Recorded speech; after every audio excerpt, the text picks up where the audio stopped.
مضمون Urdu class first year, چوتھی نظم ہے عنوان میدان کربلا میں صبح کا منظر۔ شاعر کا نام میر انیس۔ خلاصہ ہے، میدان کربلا میں صبح عاشور انتہائی خوشگوار تھی۔ سبزہ آسمان کی نیلاہٹ کو شرما رہا تھا۔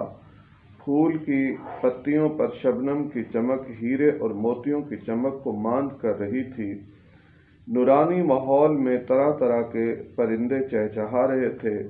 پھول فراواں تھے۔ سب درختوں نے پھولوں کی کثرت کے باعث سرخ لباس زیب تن کیے ہوئے تھے۔ درختوں کے تھاملے پھول بیچنے والوں کی ٹوکری بن گئے تھے۔